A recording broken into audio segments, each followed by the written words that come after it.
अस्सलाम वालेकुम my YouTube family. उम्मीद रखती हूँ आप सब खैरियत से होंगे। अल्हम्दुलिल्लाह मैं भी बिल्कुल ठीक हूँ। जैसे कि आप देख रहे हैं, बहुत ज़बरदस्त मज़ेदार और सॉफ्ट पीटर ब्रेड की रेसिपी लेके आई हूँ। बल्कि बाज़ार से बहुत बेहतर आप घर पे बना सकते हैं, मज़ेदार सॉफ्ट। और देखिए मैं क्या, इसको मैं तोड़ रही हूँ तो आसानी से ये टूट रही है।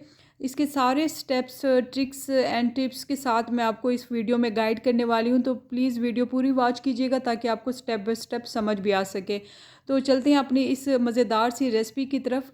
तो प्लीज़ मेरी आपसे रिक्वेस्ट है, उससे पहले मेरे चैनल को ज़रूर सब्सक्राइब करें और साथ ही बेल आइकन के बटन को प्रेस करें ताकि मेरी ऑल नोटिफिकेशन आपको बर वक्त मिल जाए।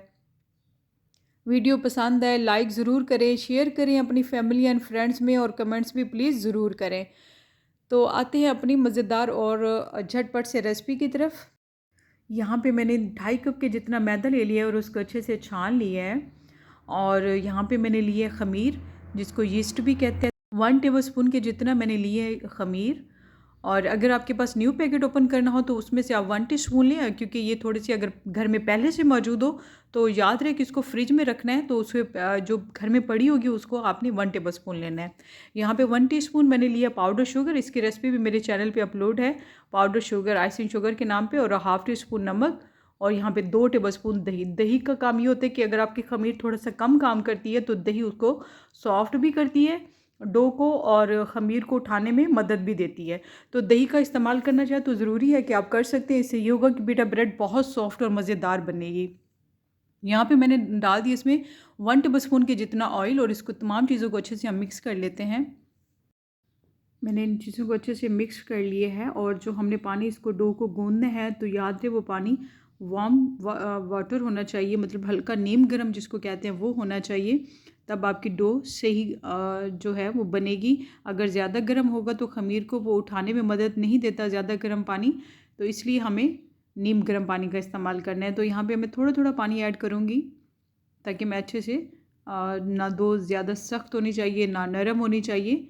तो डो को मैंने निकाल लिया नीचे, ताकि मैं इसको अच्छे से, जैसे आपने पिज़्ज़ा डो देखा होगा मैंने बनाया, सेम इसको भी हमने वैसे ही लगाना है। 4 से 5 मिनट तक हमने इसको गूंदना है। उस वक्त तक गूंदना है जब तक ये हाथों को चिपकना बंद हो जाए। तो थोड़ा सा मैंने हाथों को ऑयल लगा लिया था, तो ऑयल की मदद से पहले भी मैंने इसे हाथों को जो लगा हुआ था डो, तो उसको मैंने उतार दी। दोबारा भी ऑयल लगा के इसको मैं अब रेस्ट के लिए रख देती हूँ, क्योंकि मैं 4 से 5 मिनट इसको हमने गूंदना है तो अच्छी डो तैयार हो जाएगी।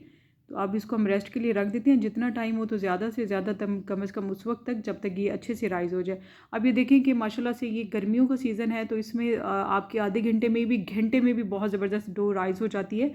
तो यहाँ पे डो तैयार हो चुकी हुई, हम इसको निकाल लेते हैं और एक दफ़ा अच्छा से फिर इसको गूंद लेते हैं मैदा इसमें डाल के, ताकि हम आसानी से इसके पेड़े भी बना सकें। इसको अच्छे से हम पेड़े की शेप में ला देते हैं, ताकि इसको अच्छे से हम पेड़े बनाएं। आप अपने हिसाब से पेड़े बना लें, क्योंकि इसके जो है नॉर्मल जो बाहर की पीटर ब्रेड होती है, तो आप उसी हिसाब से बनाना चाहें तो तकरीबन इसके 7 पेड़े बनेंगे 2.5 कप मैदे के। तो मैं इसको नॉर्मल स्टैंडर्ड साइज़ जो होता है मैं वो ले रही हूँ, ना ज़्यादा बड़ा है ना ज़्यादा छोटा है। तो यहाँ पे मैं इसको कट कर रही हूँ ताकि मैं इसके पेड़े बना सकूँ आसानी से। तकरीबन सारी डो कट कर ली हुई है और इसको हम अच्छे से पेड़े बना लेते हैं।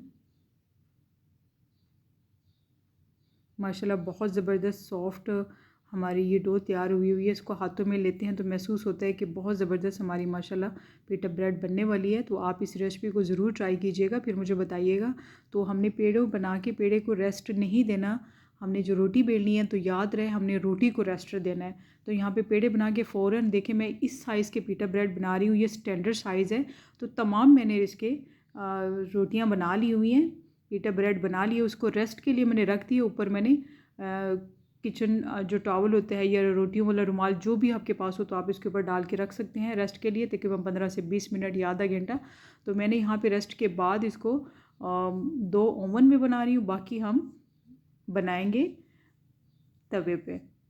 ओवन में भी बना सकते हैं, लेकिन मैं पर्सनली प्रेफर करूँगी तवे पे, तो ज़्यादा रिज़ल्ट आपको तवे पे अच्छा आएगा। तो यहाँ पे देखिए मैं तवे पे 2 मैंने ओवन में रख दिए उसको बेक होने के लिए 130 डिग्री पे, और तकरीबन 15 मिनट्स में वो बेक हो जाएंगे। तो ये तवे पे मैं डाल रही हूँ इसको। हमने तकरीबन इसकी जो फ्लेम होगी ये लो टू मीडियम हमने हाई फ्लेम पे इसको कुक नहीं करना, याद रहे, क्योंकि हमने अंदर तक इसको पकाना है। तो इसको हाई फ्लेम पे हम कुक नहीं करेंगे, हम लो टू मीडियम पे करेंगे, कभी लो कभी मीडियम। तो अब यहाँ पे मैं इसको प्रेस भी कर रही हूँ ताकि अच्छे से फूल जाए। तो यहाँ पे माशाल्लाह से हमारी ये जो पीटा ब्रेड है अच्छे से तैयार हो चुकी हुई। देखिए कितना प्यारा और ख़ूबसूरत कलर आ गया है। 2 से 3 मिनट में टोटल एक पीटा ब्रेड माशाल्लाह तैयार हो जाती है। वीडियो मैंने स्किप कर दी थी, यहाँ पे माशाल्लाह सारी पीटा ब्रेड मैंने तैयार कर ली है। जो 2 ओवन में थी वो भी हो गई हुई हैं।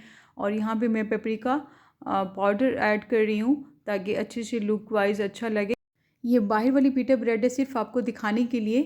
ये देखें कि मैं घर के माशाल्लाह कितनी ज़बरदस्त लुक वाइज भी लग रहे हैं और सॉफ्ट, और बाहर की जो देखें तो विदाउट केमिकल के हमने माशाल्लाह घर में बहुत ज़बरदस्त पीटा ब्रेड बनाई है। अब देखिए मैं इसको कट कर रही हूँ और दरमियान में से ये ऐसे अलग से हो गई है। तो माशाल्लाह से आप इसका पॉकेट शवारमा भी बना सकते हैं, और वैसे शवारमा रेगुलर शवारमा भी बनाना चाहें बना सकते हैं।